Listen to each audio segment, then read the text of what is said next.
name is Brandon Howell, and I handle technical marketing with Intersil's Digital Power Group. I'm here to talk about the ZL8801 and how it can support current share.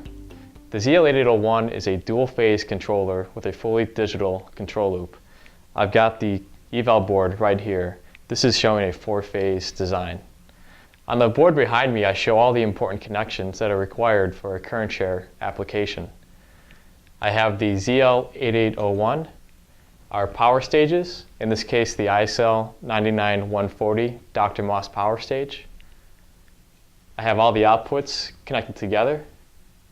And then I have a DDC and sync bus to enable current share operation. So let me go into some details exactly what DDC and sync mean. The sync bus allows us to synchronize the clock spreading between the two devices. One of the devices outputs its clock, and the other device receives that as an input.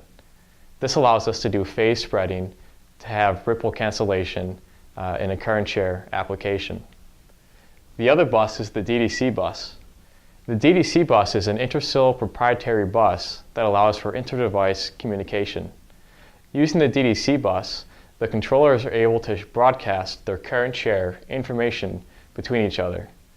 We use this bus for dynamic current balance, and it allows the controllers to have equal balance between all 4 phases.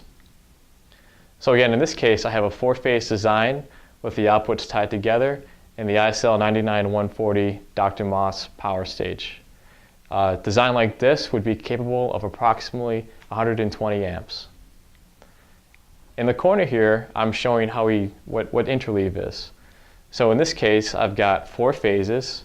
This would be the 4 phases, one from each controller, and they're all interleaved and separated by 90-degree increments. By separating the 90-degree increments, you effectively multiply your switching frequency by 4. So in a 500 kilohertz per phase application, you're looking at an effective switching frequency of 2 megahertz. This can allow for very low V-out ripple and also helps improve the transient performance.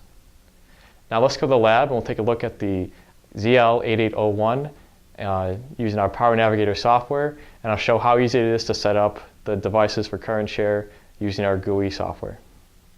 Alright, so the first thing I'll do is show you how to configure the ZL8801 for current share. The ZL8801 eval board by default comes pre-configured, so this is not something you need to do, but I'll just go through it and show you how easy it is to do with our GUI.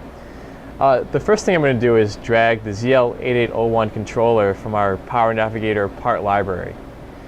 So I will drag 2 devices onto the power map.